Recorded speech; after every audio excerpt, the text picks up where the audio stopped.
Les octonautes et le mystère de la méduse perdue. Par un matin calme et ensoleillé, 3 sœurs, Julia, Alexandra et Maïna, se réveillèrent dans leur chambre remplie de peluches, de livres et de coussins colorés. Mais ce jour-là, quelque chose était différent. Quand Julia ouvrit les yeux, elle aperçut une petite perle brillante posée sur son oreiller. « Oh, c'est quoi ça ?» demanda-t-elle, surprise en la prenant dans ses mains. La perle se mit alors à scintiller encore plus fort, et soudain, le capitaine Barnacle des octonautes apparut dans une lueur magique.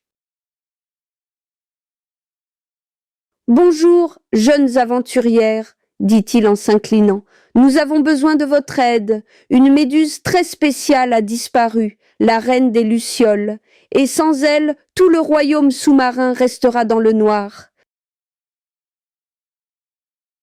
Avant même que les filles puissent répondre, la perle brilla une dernière fois et, pouf, elles se retrouvèrent à bord de l'octopode avec Peso, Shellington et Dashi.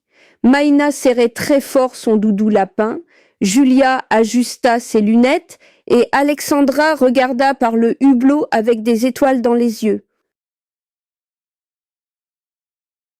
Les filles, êtes-vous prêtes pour votre toute première mission sous-marine ? Demanda le capitaine Barnacle. Prêtes, répondirent-elles en chœur. Chapitre 2. Plongée vers le royaume des méduses. L'octopode glissait doucement dans les profondeurs de l'océan.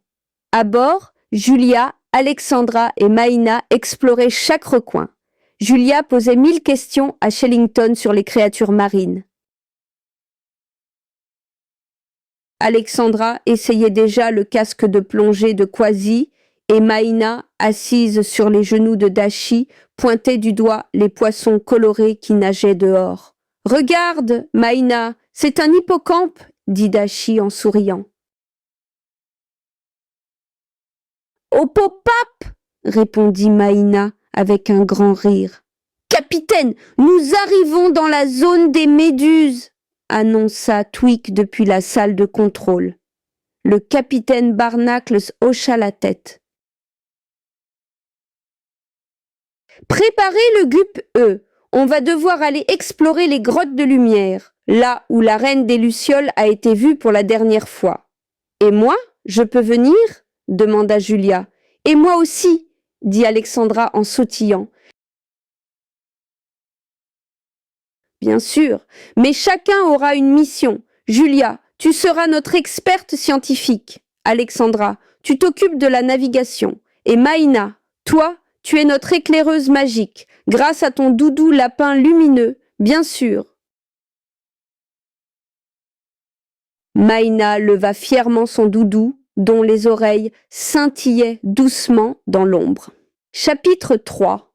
Les grottes de lumière. Le GUP-E s'enfonça dans un canyon marin couvert de coraux fluorescents. Soudain, tout autour d'eux devint bleu, vert, violet. Les méduses dansaient, suspendues dans l'eau comme des lanternes vivantes. « C'est magnifique !»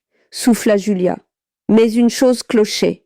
« Attendez, il manque la plus grande d'entre elles. La reine n'est pas là, » dit Shellington, inquiet.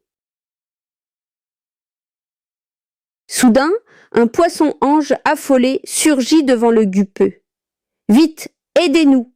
La reine a été emportée dans les courants sombres au-delà du tunnel du silence. »« Le tunnel du silence ?»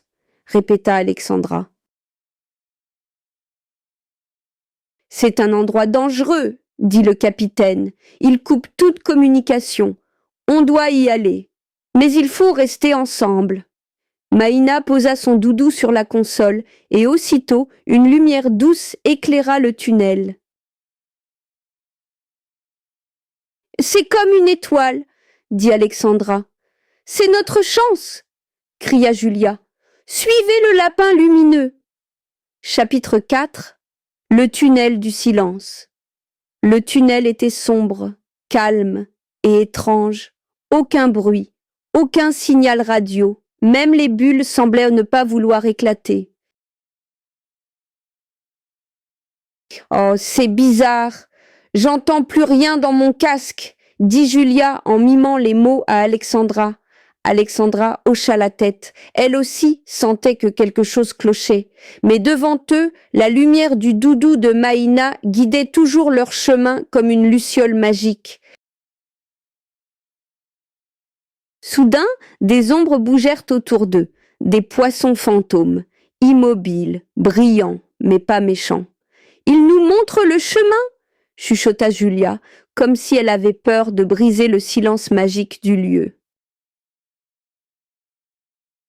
En suivant les poissons lumière, ils arrivèrent dans une grande grotte au plafond scintillant. Et là, au centre, la reine des lucioles, mais elle était prisonnière dans une bulle étrange. Chapitre 5. Le piège des abysses. « Elle est enfermée !» dit Alexandra, les yeux écarquillés. Shellington s'approcha, scannant la bulle avec son appareil. C'est une bulle de sédiments collants, un piège naturel. Il faut une énergie spéciale pour la libérer sans l'endommager. Le doudou, s'exclama Julia. Maïna, pose-le doucement contre la bulle. Maïna s'avança, courageuse malgré la taille impressionnante de la méduse. Elle toucha la bulle avec son lapin lumineux. Bézezti! Pouf! La bulle disparut dans un nuage de paillettes et la reine des lucioles s'éleva majestueusement dans l'eau. Elle brillait de 1000 feux et fit apparaître autour d'elle une nuée de petites lucioles marines. Merci.